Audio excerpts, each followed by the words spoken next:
રાધા માધવ જય જય કુંજ બિહાર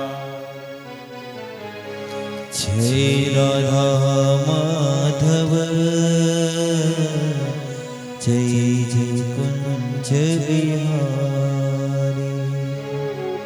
જય રાધા માધવ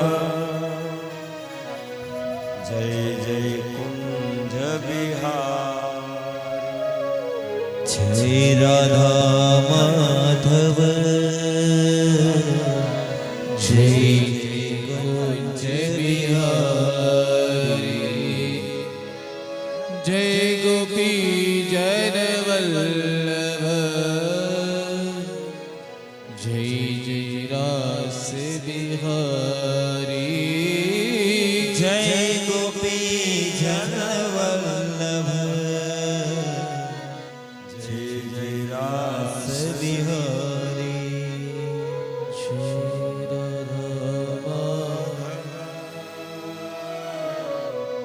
જય જય કુંજ બિહાર જય રાધા માધવ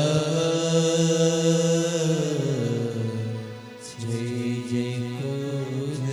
બિહારી પીવાઈ ગયું બધાને શરબત વાહ ભાવનાબેન નો પડકારો મોટો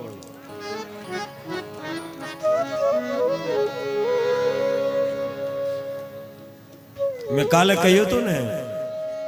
કે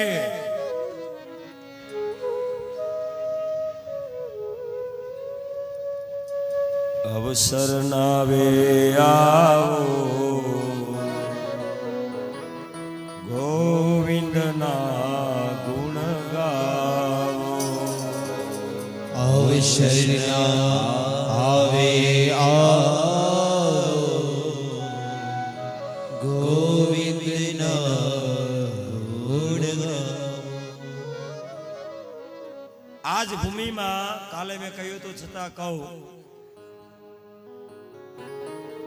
તમારે શરબત પીવાઈ ગયું હોય તો કહું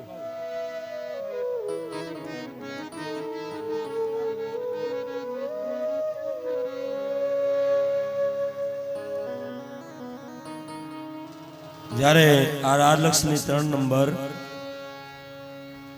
જ્યારે કથા કરવાની હતી આજથી 17 વર્ષ થયા 17 વર્ષ પહેલા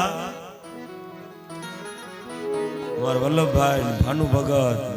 ગીજુ હતા આ બધા શરીરના એ સપ્તાહ કરવી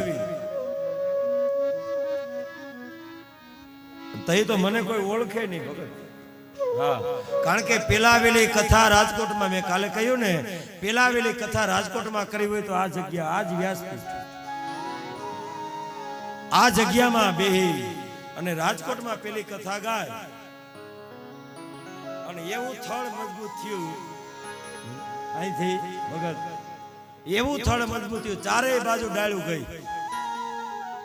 આ 151મી કથા છે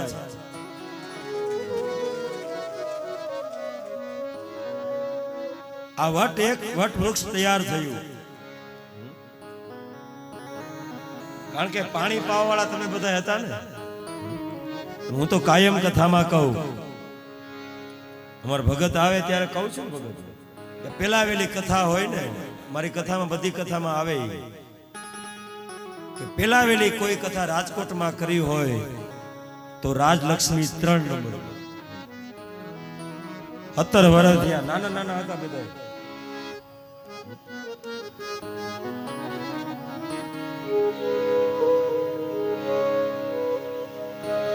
17 વર્ષે વલ્લભભાઈને સંકલ્પ થયો ત્યારે સંકલ્પ કરેલો વલ્લભભાઈ કે જેથી મારા પિતૃઓ કૃપા કરે જ્યારે દાદા સુરાપુરા દાદા માં ભગવતી કુળદેવી જ્યારે કૃપા કરે ત્યારે આ જ જગ્યામાં આ જ ભૂમિમાં અને આ જ મોઢે ઉત્તરાધી મુખે મારે ભાગવત કથા મારા પિતૃઓ પાછળ કરવી અને એ અવસર આવીને ઉભો રહી ગયો ભાઈ સખિયા પરિવારના આગળ આ 17 વર્ષે યોગ બન્યો